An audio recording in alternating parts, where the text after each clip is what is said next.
Dokter perkecil perlahan berjalan di udara kosong dan mengungkapkan senyum hangat pada Xiaoyan. Maaf, awalnya aku berencana untuk menangkapnya hidup-hidup. Namun sungguh tak terduga orang ini memiliki pertahanan rendah terhadap racun. Dia langsung mati karena racun menyerang hatinya. Wu Hao menyeka keringat dingin di wajahnya saat dia melihat wajah cantik dokter perkecil yang berisi senyuman. Mengapa wanita yang mengikuti di samping orang ini begitu kuat? Selain itu, taktik mereka juga ganas. Xiaoyan samar-samar mengangguk. Dia melirik mayat di tanah sebelum sedikit mengerutkan kening. Kemudian dia melihat kelompok Wu Hao dan bertanya sambil berpikir keras. Apa sebenarnya Paks Lembah Api Iblis ini? Wu Hao kemudian menjelaskan apa itu Lembah Api Iblis. Lembah Api Iblis merupakan paks lama di wilayah Sudut Hitam yang memiliki kekuatan cukup baik. Awalnya mereka tidak memiliki masalah dengan Akademi Jianan. Namun karena perkembangan pesat Gerbang Xiao dan Gerbang Xiao memiliki hubungan yang baik dengan Akademi Jianan, itu menjadikan hubungan Lembah Api Iblis dengan Akademi Jianan seperti es dan api. Pemimpin mereka juga merupakan elit Douzong, bahkan tidak bisa dibandingkan dengan emas perak bersaudara. Kemungkinan dia salah satu orang kuat di peringkat hitam. Sepertinya wilayah Sudut Hitam ini telah mengalami masa-masa penuh gejolak selama 2 tahun ketidakhadiranku. Xiaoyan menghela napas pelan setelah mendengar Wu Hao bercerita. Di sini juga, Xiaoyan juga mengetahui jika benih api surga Fallen Heart Flame yang ditinggalkan telah habis 5 bulan yang lalu. Jika bukan karena ada masalah, tetua pertama Sucian akan menjemput Xiaoyan ke Kekaisaran Yama untuk meminta pertanggungjawaban. Namun meskipun masalah ini sudah mepet, Xiaoyan tidak buru-buru kembali ke Akademi Dalam, karena dari informasi, wilayah Sudut Hitam akan mengadakan lelang di kota Kaisar Hitam. Dia masih membutuhkan banyak bahan obat langka untuk menyempurnakan beberapa pil obat. Setelah mendampingi kelompok Wu Hao keluar dari lembah dan mengantarnya ke tempat aman, kelompok Xiaoyan akhirnya bergegas ke arah kota Kaisar Hitam. Memasuki kota, kelompok Xiaoyan sudah melihat antrian panjang manusia terbentuk di luar gerbang kota. Namun setelah mereka masuk, ada beberapa pria menggoda dokter perkecil serta Jian. Wanita ini benar-benar menggoda. Sudah sejak lama aku melihat hal-hal luar biasa seperti itu. Gadis kecil itu juga tidak buruk. Wajah kecil itu sangat menyenangkan. Awalnya, Xiaoyan tidak menghiraukan tindakan mereka. Dia langsung menarik Jian dan dokter perkecil memasuki kota. Namun, beberapa pria malah menertawakan mereka. Peng, peng, peng, suara ledakan yang rendah dan dalam tiba-tiba muncul dan keributan segera berhenti. Orang hanya bisa melihat abu hitam berterbangan di sekitar karena 10 orang tadi sudah mati terbakar. Xiaoyan mengabaikan tatapan ngeri orang-orang. Dia segera masuk ke pintu ungu, pintu masuk kota yang sudah disambut pria tua. Tuan, bolehkah aku tahu namamu? Faksi mana yang terkait denganmu? Yan Xiao, aku orang bebas. Xiaoyan dengan samar menjawab. Tuan Yan Xiao, aku pikir kamu juga datang ke kota Kaisar Hitam karena pelelangan bukan? Mata pria berjubah kuning berkedip sedikit ketika dia tertawa setelah mendengar Xiaoyan menyebutkan nama. Ya, Xiaoyan mengangguk sembarangan. Dia segera mengerutkan kening dan bertanya, bisakah aku masuk? Tentu saja kamu bisa. Itu benar, Tuan Yan Xiao. Orang-orang yang kamu bunuh sebelumnya mungkin adalah beberapa sampah. Tetapi mereka dari geng Kui Wolf. Kamu harus sedikit berhati-hati. Terima kasih untuk pengingatmu. Kelompok Xiaoyan perlahan menyelusuri jalan. Tatapan mereka berulang kali menyapu toko-toko di kedua sisi jalan sebelum berhenti di toko rumah ilmu obat dan memasukinya. Green Wind Grass, buah sisik api angin.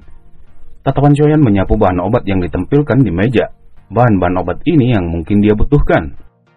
Para tamu, bolehkah aku tahu bahan-bahan obat apa yang kamu butuhkan? Rumah serimbu obat kami adalah toko obat peringkat teratas dalam wilayah Sudut Hitam. Xiaoyan mengangkat kepalanya dan melirik lelaki tua yang muncul. Dia kemudian mengeluarkan selembar kertas dari cincin penyimpanannya. Beberapa bahan obat penting untuk menyempurnakan pil tulang surga jiwa darah. Pria tua itu menerima kertas putih dengan kuda tangannya. Kelihatan muncul di matanya saat dia bertanya, apakah Tuan seorang alkemis? Xiaoyan hanya mengangguk. Ada total 8 bahan obat di kertas ini. Kami memang memiliki 5 bahannya, namun mereka sedikit mahal. Itu akan membutuhkan total 2 juta koin emas atau lebih. Namun yang 3 lagi, apakah kamu punya solusi? Xiaoyan mengangkat alisnya ketika dia mendengar ini. Suaranya agak terkejut. Karena kamu sudah membuka mulutmu, aku akan membawamu ke tempat itu. Kemudian pria tua itu membawa ke sebuah aula besar, di mana tempat ini hanya alkemis yang boleh masuk. "Tuan, apakah kamu berencana untuk bertukar bahan obat?" Suara lembut seorang wanita terdengar di belakang Xiaoyan. Xiaoyan langsung menoleh ketika dia mendengar suara ini. Ketika dia melihat, itu seorang wanita mengenakan pakaian istana warna merah. "Aku adalah pemilik dari rumah 1000 obat ini. Bolehkah aku tahu nama tuan?" Wanita berpakaian istana tersenyum saat dia bertanya.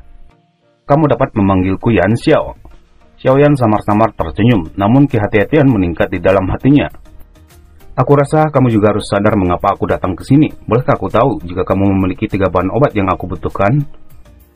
3 bahan obat yang dibutuhkan tuan dapat dipertimbangkan, namun tuan sadar akan aturan rumah 1000 obat. Semua ahli alkemis datang ke sini karena bahan-bahan obat yang langka ini. Hari ini kebetulan hari rumah 1000 obat bertukar pil. Tuan Yan Xiao benar-benar datang pada waktu yang tepat. Wanita berpakaian istana tersenyum saat dia menjawab. "Dengan cara ini, tidakkah aku harus bersaing dengan alkemis lainnya untuk bahan obat?" Xiaoyan merajut alisnya dan bertanya. "Ini juga semacam lelang, orang yang menawarkan harga tertinggi untuk barang yang diinginkannya. Baiklah, sudah hampir waktunya. Mari mulai pertukaran pil obat." Kemudian wanita pemilik rumah 1000 obat naik ke panggung. Namun dia baru saja akan naik, suara tawa seorang pria tua terdengar. "Pemilik rumah 1000 obat, mengapa pertemuan pertukaran pil obat ini tidak menungguku? Jangan bilang kamu takut aku tidak mampu membelinya." Kedatangan tiba-tiba pria tua berwajah merah menyebabkan banyak alkemis terdiam. Sementara wanita pemilik rumah 1000 obat sedikit terkejut. "Tuan Cisan menghormati kami dengan kehadirannya. Aku pikir Tuan Cisan tidak punya waktu luang untuk datang." "Apa yang kamu katakan? Kualitas bahan obat di rumah 1000 obat luar biasa. Bahkan aku yang tua merasa tertarik." Cisan berkata sambil mencari kursi di tempat paling penting. Sementara itu, pemilik rumah 1000 obat menghela napas setelah melihat Cisan telah duduk. Namun hatinya diam-diam mengutuk. Setiap kali pria tua ini datang, dia selalu bergantung pada latar belakangnya, yang menyebabkan para pesaing lainnya takut menawarnya. Di sisi lain, kelompok Xiaoyan duduk di kursi ke arah belakang. Dengan mengandalkan persepsi spiritualnya, dia bisa mengetahui tingkat alkemis Cisan di atas Fama. Seiring berjalannya waktu, pertukaran pil obat antara alkemis tingkat 3 dan 4 akhirnya selesai. Dan pertukaran pil obat terakhir yang ditunggu-tunggu akhirnya tiba. Pemilik rumah 1000 obat sekali lagi naik ke panggung sambil mengeluarkan 3 kotak. Tatapannya menyapu para alkemis sebelum berhenti pada Xiaoyan. "Jika beberapa dari kalian tertarik dengan 5 bahan obat ini, silahkan menawarnya." Tatapan Xiaoyan menatap tajam pada 3 kotak di atas panggung yang berisi 3 bahan obat terakhir yang dibutuhkan untuk menyempurnakan pil Haven Soul Blood. Kemudian dia perlahan berdiri menuju panggung. "Pemilik rumah 1000 obat, tolong beritahu aku, pil obat jenis apa yang perlu aku buat untuk menukarkan ketiga bahan obat ini?" Pemilik rumah obat baru saja berbicara, namun tangan Cisan tiba-tiba menunjuk salah satu kotak yang menyebabkan banyak orang terkejut. "Buah tulang hijau ini, aku menginginkannya." "Tuan Cisan, tuan ini adalah orang yang pertama menawar. Bukankah tindakanmu ini tidak cukup untuk mengikuti aturan?" Hati pemilik rumah 1000 obat tenggelam ketika Cisan melihat mengulurkan tangan. Cisan secara alami tidak menyadari kutukan pemilik rumah 1000 obat. Tatapannya kemudian berbalik pada Xiaoyan. "Teman, saat ini aku sedang menyempurnakan pil obat yang membutuhkan bahan obat ini. Bisakah teman ini berpisah dengannya?" Xiaoyan terdiam sesaat sebelum tangannya segera menarik kotak yang berisi tulang buah hijau. "Maaf, kebetulan aku juga membutuhkannya. Oleh karena itu, aku khawatir aku tidak dapat berpisah dengannya." Tatapan Xiaoyan kemudian beralih pada pemilik rumah 1000 obat. "3 bahan obat ini, pil jenis obat apa yang aku butuhkan untuk ditukar dengannya?" "Ketiga bahan obat ini berkualitas tinggi dan sangat mahal. Jika Tuan Yan ingin menukarnya, tolong berikan pil obat tingkat 5. Cisan tiba-tiba mengeluarkan Wind Walking Pill yang merupakan pil obat tingkat 5 dan segera mengambil kotak di depan Xiaoyan. Namun Xiaoyan segera menghentikannya. "Senior ini terlalu tidak sabar, aku bahkan belum mengatakan apapun." Kemudian tangan Xiaoyan mengeluarkan sebuah kotak yang berisi pil Dose Spirit tingkat 5 yang menyebabkan seluruh aula terkejut. "Tuan Yan, apakah kamu benar-benar berencana untuk menggunakan pil Dose Spirit ini untuk menukarkan ketiga bahan obat ini?" Wajah pemilik rumah 1000 obat penuh senyum saat dia melihat Xiaoyan. Dia jelas menyadari nilai pil Dose Spirit lebih besar dari 3 bahan obat ini. "Jika kamu tidak keberatan, aku akan mengambil 3 bahan obat ini." Xiaoyan tersenyum dan mengangguk sebelum berbicara, namun Cisen segera menampar meja dan Pillow Spirit tingkat 5 juga muncul di atasnya. Jangan berpikir bahwa aku yang tua tidak bisa mengeluarkannya. Ini juga memang Pillow Spirit, namun kualitasnya jauh lebih rendah dibandingkan dengan Tuan Yan. Tuan Yan, ketiga bahan obat ini adalah milikmu. Pemilik rumah seribu obat segera menghela napas. Terima kasih banyak. Xiaoyan juga menghela napas lega di hatinya setelah menerima 3 kotak dan mengabaikan tatapan marah Cisen. Namun dia baru saja akan menyimpan 3 kotak ke cincin penyimpanannya dan berbalik, serangan peringatan Cisen mendadak meletus di belakangnya. Sebagai tanggapan, Du Jiangquat segera meletus dari tubuh Xiaoyan yang menyebar ke segala arah. Kemudian dia berbalik, tatapan dinginnya menatap tajam Cisen. Do Huang? Teman ini sebenarnya adalah ahli Do Huang. Aku yang tua bisa dianggap buta. Emosiku tidak stabil beberapa saat yang lalu. Mohon maafkan aku atas pelanggaran apapun. Cisen tampaknya telah merasakan niat membunuh yang dingin di mata Xiaoyan. Dia buru-buru mundur 2 langkah.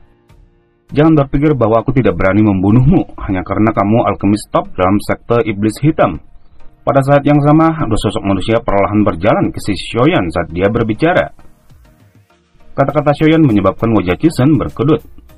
Marah para pemuda saat ini benar-benar semakin buruk. Mudah-mudahan kamu masih bisa menjadi sesombong ini ketika kita bertemu lagi. Cisen mengiunkan lengan bajunya. Setelah itu dia berbalik dan berjalan menuju tangga sebelum menghilang dari pandangan semua orang. Tuan Yan, beruntung kamu tidak menyerangnya sekarang. Sekte iblis hitam tidak akan membiarkan semua beristirahat jika sesuatu terjadi padanya. Pemilik rumah seribu obat perlahan berjalan ke depan Xiaoyan.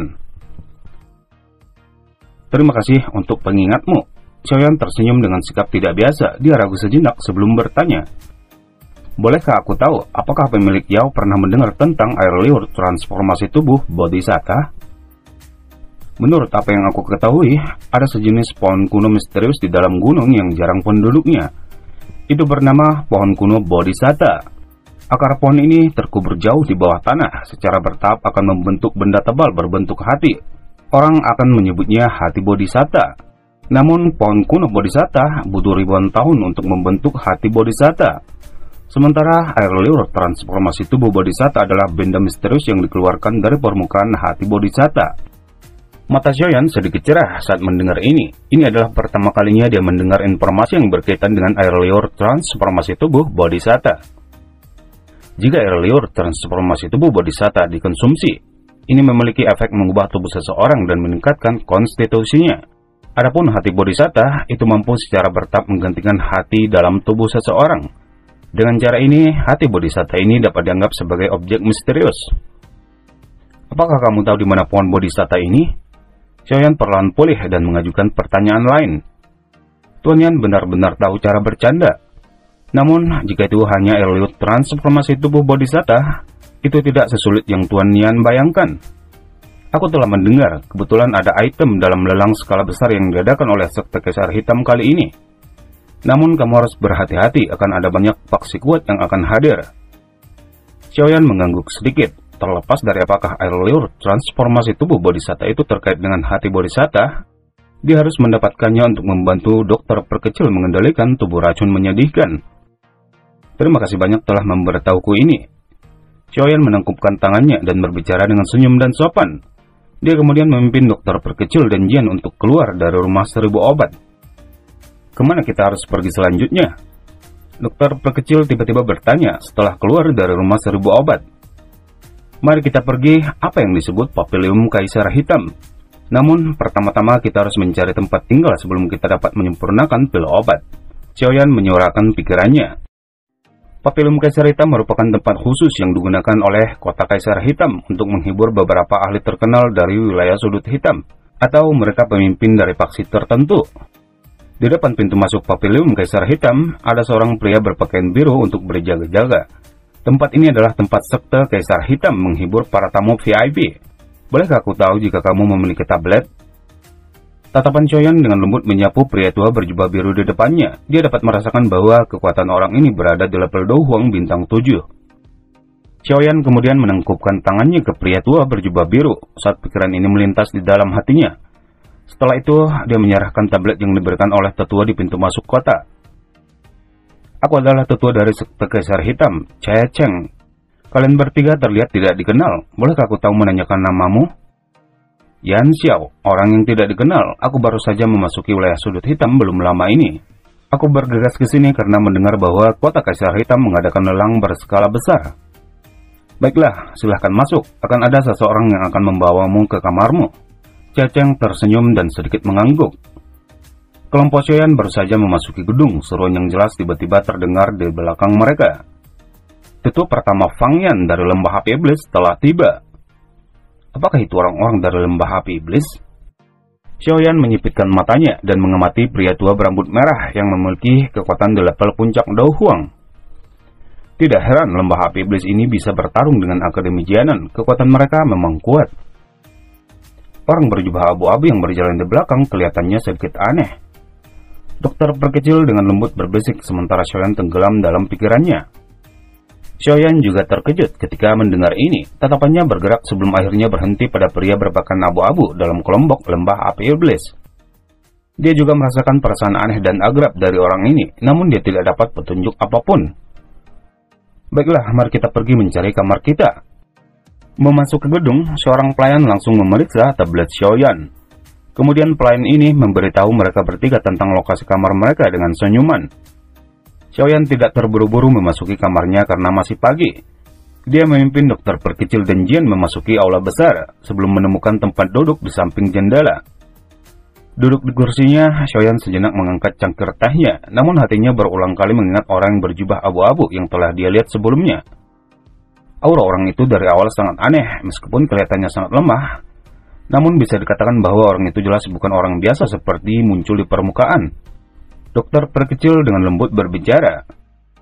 Xiaoyan sama-samar mengangguk. Dia juga merasakan bahwa orang itu sedikit terlalu tidak biasa. Namun dia tidak dapat mengingat siapapun di antara orang-orang yang dia temui yang memberinya semacam perasaan asing ini. Xiaoyan berpikir dalam-dalam untuk waktu yang lama, tetapi masih tidak mendapatkan petunjuk. Spoiler sedikit. Siapakah sebenarnya orang yang berjubah abu-abu ini? Yep, dia adalah Han Feng. Oke, segitu saja spoilernya. Baiklah, sudah cukup terlambat. Kita akan beristirahat untuk 1 malam. Besok, aku akan mulai memperbaiki beberapa pil obat yang bisa kita keluarkan. Jika tidak, apa yang akan kita gunakan untuk bersaing di pelelangan? Mereka bertiga baru saja akan berbalik ketika aula tiba-tiba menjadi kacau. Setelah itu, sekelompok besar pria besar dengan wajah penuh dengan niat jahat berjalan ke arah meja Xiaoyan dengan cara yang buas. Peng, sebuah kaki besar diayunkan dengan kasar dan menghancurkan meja tempat Xiaoyan berada. Bajingan kecil, apakah kamu orang yang telah membunuh seseorang dari geng Kui Wolfku di pintu masuk kota dulu?